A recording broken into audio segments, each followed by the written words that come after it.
Pro Group Management. Workers' comp that works for you. You are watching 7 at 7, powered by the Las Vegas Review-Journal, the largest news team in Nevada.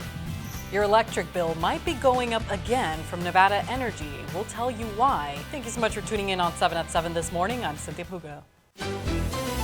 Let's get into your top stories. A group of National Park Service employees are anonymously crowdsourcing information about which parks have lost staff in sweeping federal cuts, and some Nevadans have felt the impact. As of Tuesday, information gathered by the group indicated there were 13 layoffs at Lake Mead National Recreation Area, 6 at Death Valley National Park, and 11 at Utah's Zion National Park. The Park Service's national office has not responded to requests to verify those numbers.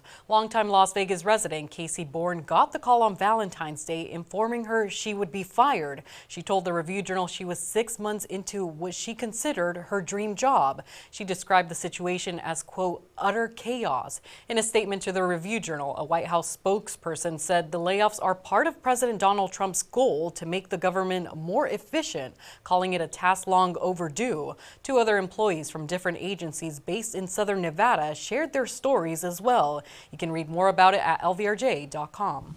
A lawsuit filed against Clark County School District alleges a kindergartner was mistakenly dropped off at an extended stay complex after being placed on the wrong school bus. The suit says a Siegel Suites employee found the boy, a student at Wasden Elementary, wandering around and distressed. That's when the police was called. When the boy wasn't dropped off at his scheduled stop, his parents reported him missing. CCSD said in an email that it does not comment on pending litigation. A bill that would make it illegal for school employees to aid Immigration and Customs Enforcement, or ICE, received its first hearing in front of the Assembly Committee on Education this week. A bill in the Nevada legislature would make it illegal for school employees to allow federal immigration officials onto school grounds or otherwise disclose a student's information to immigration officials without a proper warrant. Assembly Bill 217 would impose criminal penalties on staffers who willfully and knowingly violate the law, classifying such a violation as a misdemeanor. Proponents believe it may help address chronic absenteeism because some are afraid to attend school for the fear of ICE raids. Lobbyists for those who oppose the bill expressed concern about the misdemeanor penalties, adding AB 217 covers existing laws and procedures, making the bill unnecessary. Let's move on to your weather, sponsored by Star Nursery, your garden's partner for every bloomin' thing. Sunny skies and breezy winds continue today. Morning temperatures in the 60s, going into the 70s by 1 p.m. with a high around 73 degrees. Partly cloudy skies for the next 3 days going into the weekend. Temperatures will continue in the mid-70s Friday and Saturday. We can expect increased winds and chances of rain on Sunday, with temperatures dipping into the high 60s. You can also expect overnight lows in the 50s.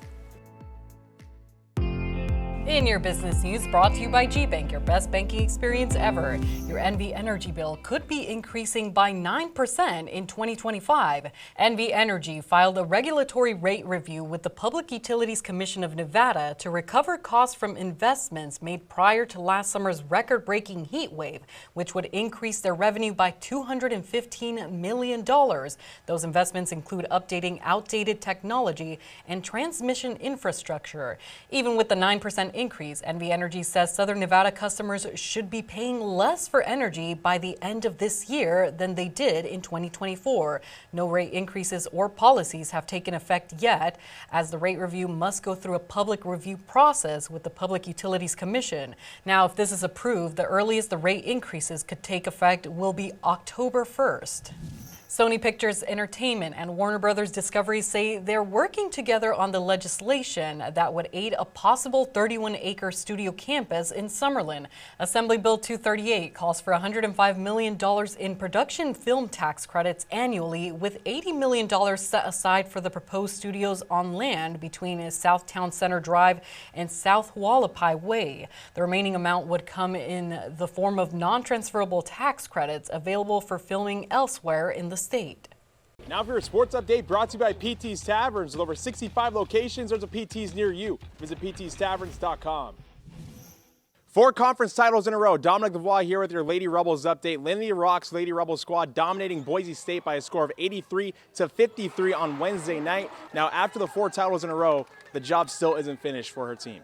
We aren't satisfied, and but there is a list of things that we started at the beginning of the year that we wanted to accomplish, and this was the first one, being the regular season champions. UNLV's next test, San Jose State for Senior Day on Saturday. Moving on to your health news, brought to you by Centerville Senior Primary Care. Discover primary care focused on you. Nevada's healthcare leaders sounded the alarm on pending Medicaid cuts during a legislative hearing on Wednesday. Lawmakers questioned the state Medicaid and public health officials during a joint Health and Human Services Committee hearing in Carson City. Now, this comes about a week after Nevada Department of Health and Human Services Director Richard Whitley told lawmakers Nevada could lose almost $1.9 billion in federal funding for a Medicaid expansion program covering roughly 300,000 Nevadans. Republican Governor Joe Lombardo told lawmakers he's actively working with the White House to protect healthcare providers and hospitals from shouldering the burden of these cuts. Sports betting brought to you by the Las Vegas Paiute Tribal Smoke and Cigar Shop. Australia's National Rugby League returns to Las Vegas for a second straight year with 2 games on Saturday at Allegiant Stadium. In the opener, the New Zealand Warriors are -145 moneyline favorites at the Westgate Superbook, with Canberra Raiders a +125 underdog.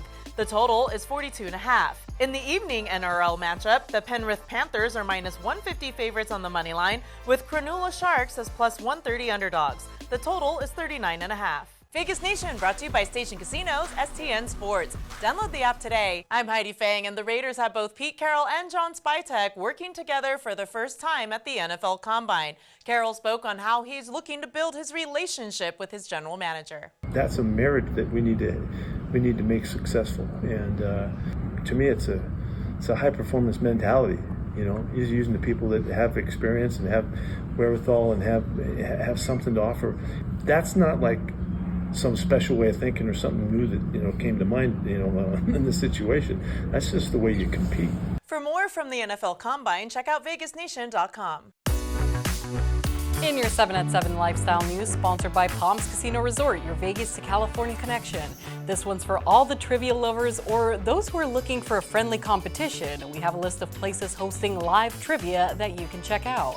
Beer Zombies on Bonanza Road offers free live trivia every Wednesday at 7:30. The trivia is made up of 4 rounds, and teams placing first or second place win prizes. The Sports Bar at the Uncommons hosts trivia at 7 p.m. on Wednesdays, and Love Lady hosts trivia sessions at both of its Henderson locations. First, second, and third place winners get free beer cards. For the full list of places hosting live trivia games, you can visit our website. Moving on to your entertainment, sponsored by Arizona Charlie's, has live entertainment every weekend at both locations. Go to ArizonaCharlies.com to see who's playing. A new festival is allowing you to hear the stories behind some of your favorite hit songs. The inaugural Las Vegas Songwriters Festival is taking over Mandalay Bay from August 21st through the 24th. The fest promises to be the largest gathering of songwriters in the city's history.